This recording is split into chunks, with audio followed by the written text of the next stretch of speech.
Halo Bro Bre, kembali lagi bersama gue ABC Movie. Kali ini kita akan ngebahas film yang berjudul Sang Kiai.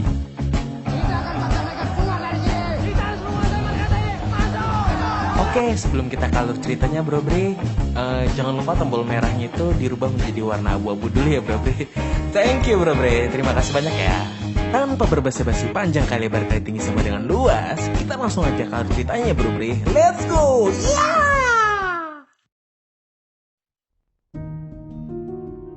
Kiai Haji Hasyim Asy'ari adalah seorang tokoh Islam yang sangat disegani dan merupakan pendiri organisasi Islam terbesar di Indonesia, yaitu Nahdlatul Ulama. Di kalangan Nahdliyin dan ulama, Kiai dijuluki sebagai Hadratus Syekh yang berarti Maha Guru. Kiai memiliki sebuah pesantren yang dia dirikan pada tahun 1899 bernama Pesantren Tebu Ireng yang terletak di Jombang, Jawa Timur. Pada tahun 1942, Jepang berhasil mengusir Belanda dari Indonesia, tapi ternyata dijajah oleh Jepang gak lebih baik dari dijajah Belanda. Jepang melarang pengibaran bendera merah putih, melarang lagu Indonesia Raya, dan memaksa rakyat Indonesia untuk melakukan sekre.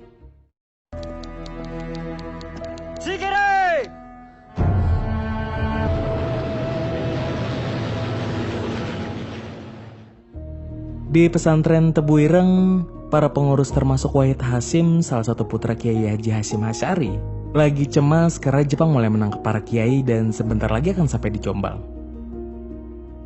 Di tengah pembicaraan itu muncul sosok anak kecil yang sedang berlarian dan dia adalah Abdurrahman Wahid atau Gus Dur, anaknya Wahid Hasyim. Namun berbeda dengan mereka, Kiai sama sekali nggak cemas karena sebagai umat Islam sudah seharusnya mereka menentang segala hal yang nggak sesuai akidah, termasuk menyembah Dewa Matahari dan Kaisar Jepang. Singkat cerita, pasukan Jepang mendatangi Tebu Ireng dan menakuti para santri dengan tembakan senjata mesinnya.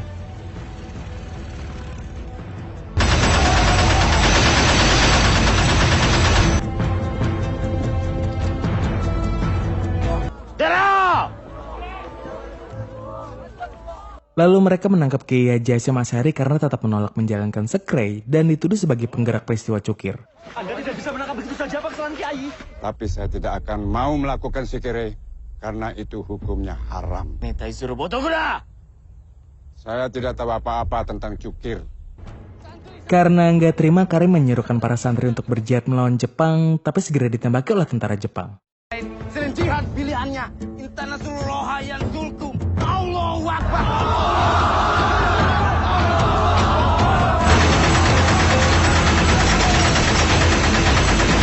Pada akhirnya Kiai mengalah dan bersedia ditangkap setelah pasukan Jepang mengancam akan membakar dan membunuh santri-santrinya. Baik, saya ikut.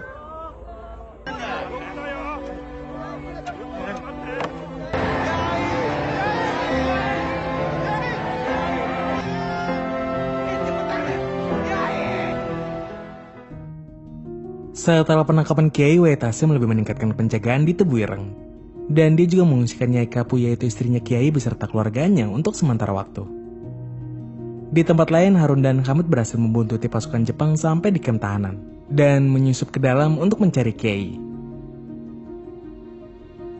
Saat itu Kiai yang ditemani oleh Solihin juga baru sampai dan begitu terkejut melihat seorang tahanan habis disiksa. Kemudian Kiai disuruh menandatangani surat pernyataan bahwa dia terlibat dalam peristiwa cukir dan bersedia untuk melakukan sekre. Tapi Kiai menolaknya dan menyangkal tuduhan tersebut. Kiai bahkan bersedia untuk disiksa daripada melanggar akidah dengan menyembah makhluk lain selain Allah. Dan saat mendengar suara azan, Kiai tanpa takut langsung meninggalkan ruangan itu untuk melaksanakan sholat.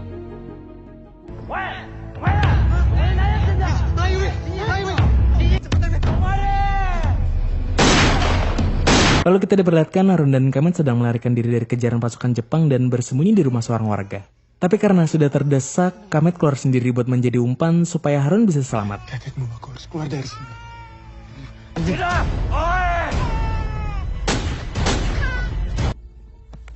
Setelah tertangkap, Kamit diinterogasi oleh tentara Jepang sambil disisihkan oleh Harun yang lagi bersembunyi. Oh, Tubuilen. Ya, saya santrinya Hasyim Asy'ari. Dan begitu tahu Hamid adalah santri Tebu Ireng, tentara Jepang pun membunuhnya.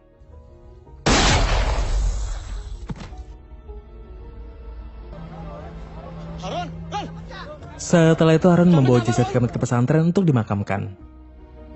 Dan dengan gontai dia menuju rumah sari wanita yang dia sukai buat curhat betapa pengecutnya dirinya yang memilih bersembunyi daripada mati bersama Hamid. Ini karena aku, Sar. Karena aku pengecut. Dalam upaya membebaskan ayahnya, Wahid Hasyim yang didampingi oleh Kiai Haji Abdul Wahab Hasbullah, salah satu pendiri NU, memilih menggunakan jalur perundingan dengan pihak Jepang. Tapi Harun dan para santri memilih jalan yang berbeda. Mereka berencana membebaskan Kiai dengan perlawanan.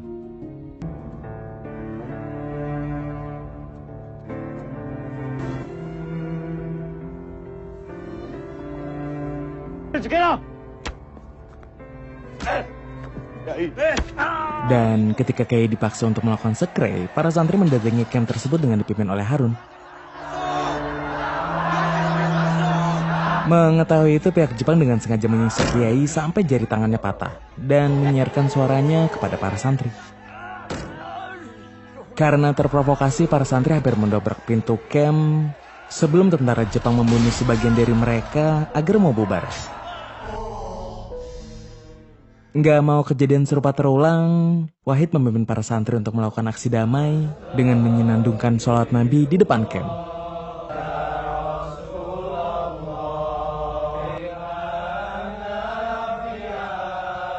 Tapi pihak Jepang malah meresponnya dengan memindahkan Kiai ke penjara Mojokerto.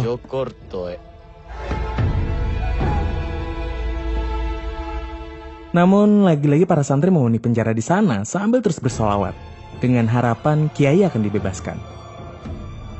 Di sisi lain, Harun yang berbeda pandangan memilih untuk bergabung bersama tentara rakyat.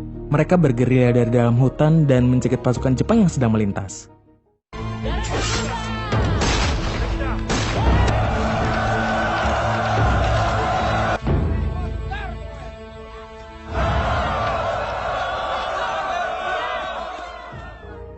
Lalu kita diperlihatkan Yusuf mendatangi Nyai Kapu yang lagi ngajar ciwi-ciwi di sana. Dia mengabarkan kalau Wahid dan Kiai Wahab sedang pergi ke Jakarta untuk menemui petinggi Jepang. Dan Nyai Kapu dengan sedih berdoa agar Kiai Haji Hasyim Asy'ari segera dibebaskan. Di Jakarta, Wahid dan Kiai Wahab diterima oleh Abdul Hamid Nobuharu Ono, seorang perwira Jepang yang beragama Islam, sekaligus menjadi utusan untuk mendekati para kiai. Ono berjanji akan membahas permintaan mereka dalam pertemuan dengan Seiko Shikikan. Sambil menunggu kabar dari Ono, Wahid dan Kiai Wahab membentuk Dewan Syuro dari organisasi NU se-Jawa yang tujuannya untuk membela para ulama yang telah ditangkap dan mempersiapkan kemerdekaan dengan berpura-pura bekerja sama dengan Jepang. Sesuai dengan janjinya, Ono menyampaikan permintaan pembebasan Kiai Haji Hasyim Asy'ari kepada Seiko Shikikan. Dan setelah mempertimbangkan pentingnya dukungan dari kalangan Muslim, pihak Jepang pun memutuskan untuk membebaskan Kiai. Bebasnya Kiai disambut dengan sukacita oleh para santri yang sudah menunggunya.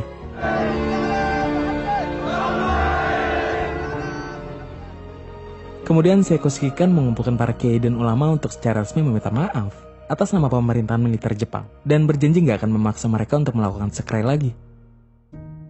Singkat cerita, setelah keadaan kembali normal, Harun dan Sari menikah di Tebu Ireng dan Kiai serta Nyai Kapu kembali ke kediaman mereka.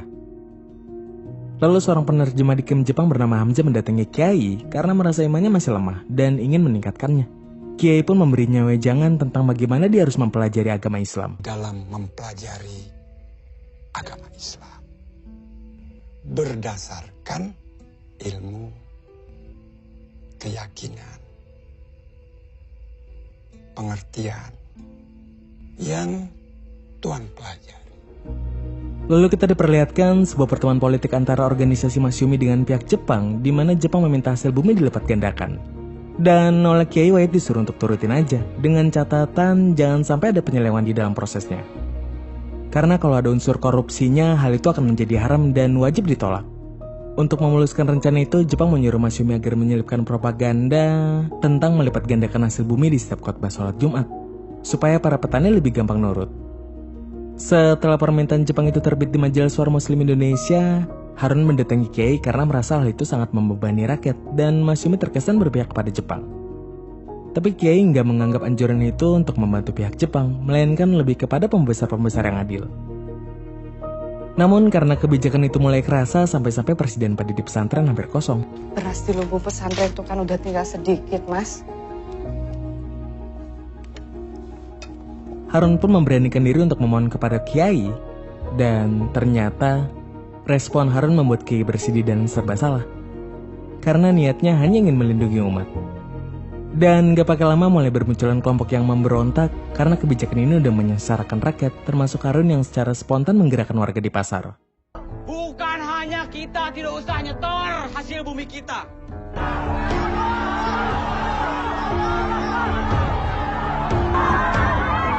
Beras itu milik kita.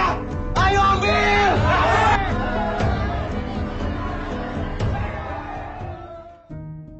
Setelah itu Harun yang udah kehilangan kepercayaan kepada Kiai memilih untuk meninggalkan pesantren.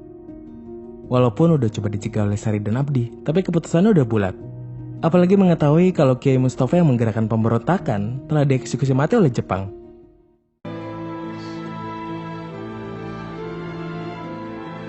Berawal karena Mas Yumi mengurusi pajak hasil bumi. Dan tanpa dia sadari kepergiannya dilihat oleh Kiai dari kejauhan. Akibat tekanan batinnya semakin besar, Kiai pun jatuh sakit. Singkat cerita, pihak Jepang kembali mengundang Kiai Haji Hasyim Asy'ari dan Wahid ke Jakarta. Kali ini mereka ingin membentuk sebuah organisasi yang dapat menampung umat Islam dari lintas kelompok, yang bertujuan supaya mereka bisa menguasai gerak-gerik pejuang Islam. Dan organisasi itu bernama Sumubu, yang kelak akan menjadi Kementerian Agama RI. Kemudian saat Jepang mulai membentuk Heiho, para santri juga menjadi target rekrutan mereka untuk dikirim berperang ke Burma. Dan Nona menjanjikan mereka akan mendapatkan pelatihan militer yang akan sangat berguna kalau nanti Indonesia merdeka. Merasa ada benarnya, Kiai pun menyetujui pelatihan militer untuk para santri. Tapi tujuannya bukan untuk dikirim berperang ke luar negeri, melainkan untuk menjaga pertahanan dalam negeri.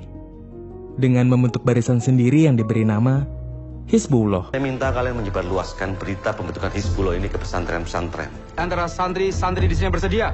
Saya.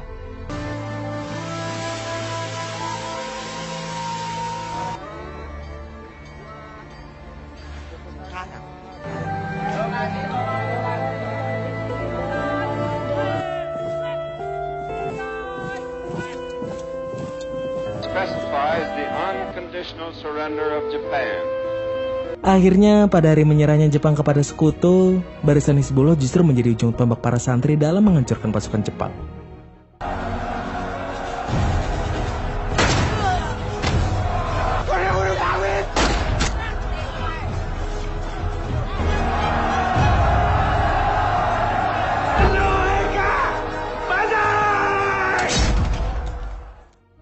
Setelah itu barulah Harun tersadar tentang pikiran Kiai selama ini, dan dia merasa malu pada dirinya sendiri sampai nggak sanggup lagi buat pulang ke Tebu Ireng.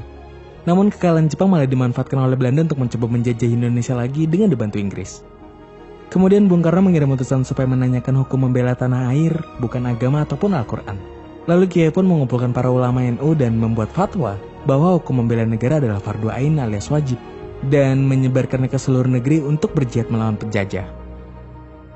Setelah membaca seruan itu, Bung Tomo bersilaturahmi ke Tebu Ireng sebelum dia berpidato di Surabaya yang membakar semangat rakyat untuk melawan tentara Inggris dan kolonialisme. Hari ini, tentara Inggris telah menyebarkan pamflet-pamflet kepada rakyat jelata yang ada di Indonesia.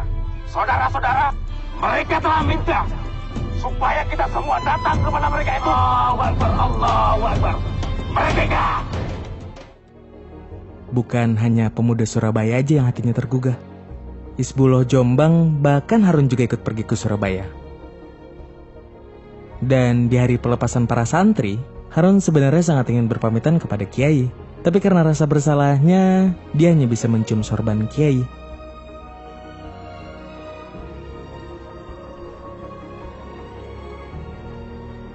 Dan sebelum berangkat, Sari menitipkan sebuah surat yang belum boleh dibuka saat itu.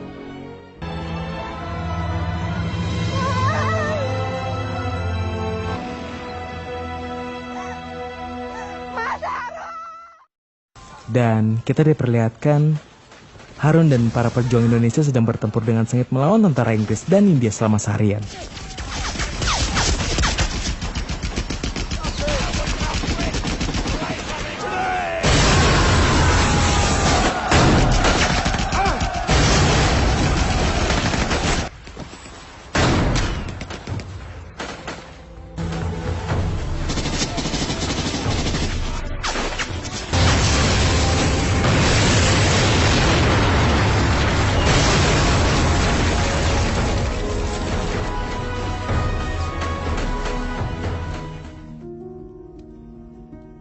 Kemudian pas mereka lagi istirahat, Harun membaca surat dari Sari dan betapa bahagianya dia.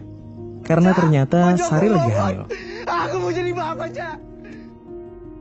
Pada tanggal 30 Oktober 1945, tentara Indonesia mencegat rombongan Brigadir Malabi, Komandan Brigadir 49 Divisi India di dekat Jembatan Merah, Surabaya. Walaupun udah dijelaskan bahwa Presiden Soekarno telah sepakat untuk ngejatan senjata, tapi para pejuang Indonesia tetap mendesak tentara Sekutu untuk pergi dari Surabaya.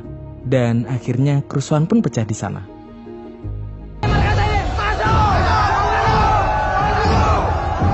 Kita diperlihatkan Harun memanfaatkannya untuk membunuh Malabi.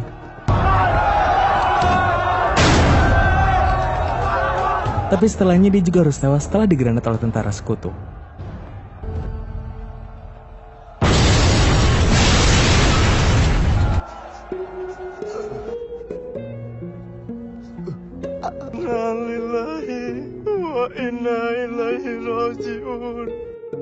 Kemudian jasad Harun dan korban lainnya dibawa pulang ke Tubuh Ireng.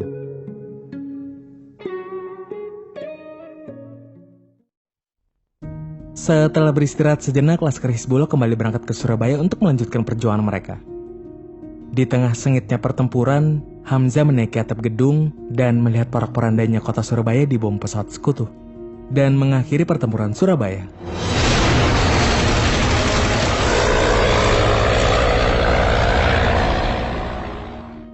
Singkat cerita, pada 21 Juli 1947, ketika Belanda mulai melancarkan agresi militer yang pertama, seorang utusan Jenderal Sudirman mendatangi Kiai untuk meminta bantuan seperti saat Bung Tomo datang.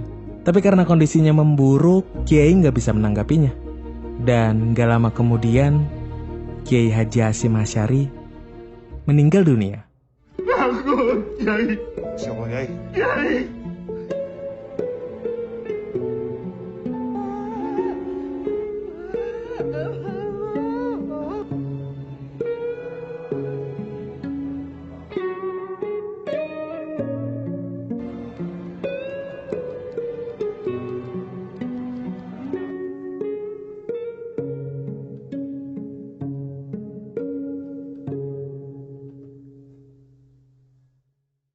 Tomat. Gimana menurut kalian tentang film ini, Bro Bre? Menegangkan dan melemaskan, ora?